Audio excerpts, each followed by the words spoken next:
مولاي صل وسلم دائما ابدا على حبيبك خير الخلق كلهم۔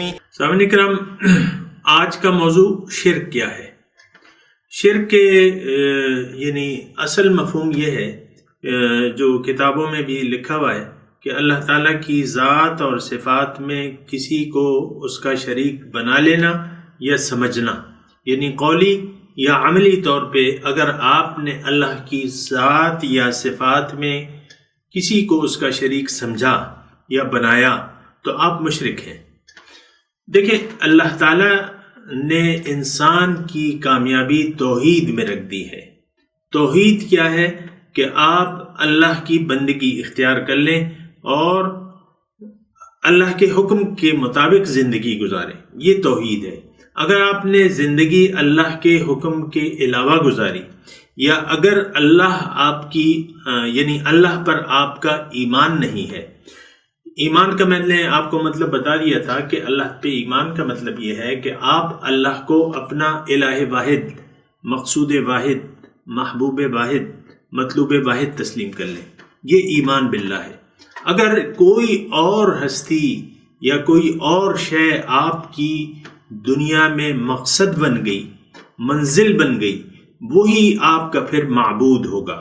حضرت علی کا مشہور مقولہ ہے کہ مقصودوں کا معبودوں کا، اور یہ صرف حضرت علی کی بات نہیں ہے، عقلی طور پہ بھی آپ یہ بات یعنی عقل بھی یہ بات تسلیم کرتی ہے کہ جو چیز آپ چاہتے ہیں اس کے لیے پھر آپ کوشش کریں گے۔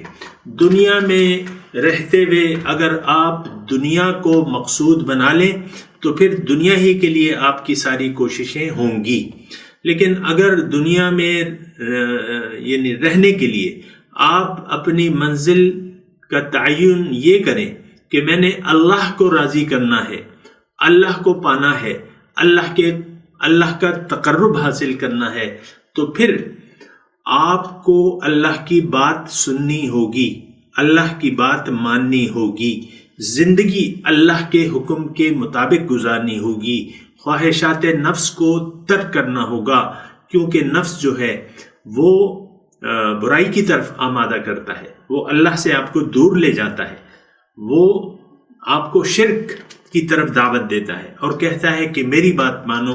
افسوس سے یہ کہنا پڑتا ہے سامعین کرام کہ ہم میں سے بہت سے لوگ جو ہیں شرک کی معنوی دلدل میں پھنس چکے ہیں۔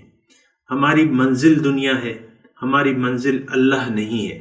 اللہ کی ہم خوشنودی کے لیے ہم جیتے نہیں ہیں، ہم نفس کی خوشنودی کے لیے جیتے ہیں۔ یہ میری خوشی ہے، آپ کہتے ہیں نا یہ میری خوشی ہے، میں ایسا چاہتا ہوں، میں ایسی چاہتی ہوں۔ یہ بات جو ہے بہت زیادہ گمراہی کی بات ہے کہ آپ اپنی چاہتوں کے پیچھے پڑ جائیں۔ زندگی میں آپ کو ایک مختصر بات بتاؤں کہ زندگی میں اگر آپ کامیابی چاہتے ہیں تو اللہ کی چاہتوں کے پیچھے آپ ہو جائیں، یعنی اللہ کو راضی کرنے کی کوشش کریں اور زندگی کو اللہ کے لیے خاص کر لیں اور اللہ کی مرضی کے مطابق زندگی گزاریں، اللہ کی رضا کو حاصل کرنے کے لیے زندگی گزاریں، تو پھر اللہ تعالیٰ ایسے بندوں کی قرآن پاک میں تعریف کرتا ہے اور کہتا ہے کہ میرے بندوں میں سے بعض ایسے ہیں وَمِنَ النَّاسِ مَن يَشْرِي نَفْسَهُ ابْتِغَاءَ مَرْضَاتِ اللَّهِ، لوگوں میں سے بعض ایسے ہیں جنہوں نے اپنے آپ کو بیچ دیا ہے اللہ کی رضاؤں کی تلاش میں۔ وَاللَّهُ رَءُوفٌ بِالْعِبَادِ، اور اللہ تعالیٰ اپنے ایسے بندوں پر بہت زیادہ مہربان ہے۔ اللہ کی رضاؤں کو اپنی منزل بنا لیں، اللہ کو راضی کریں تاکہ وہ آپ سے راضی ہو جائے۔ وما علینا الا البلاغ۔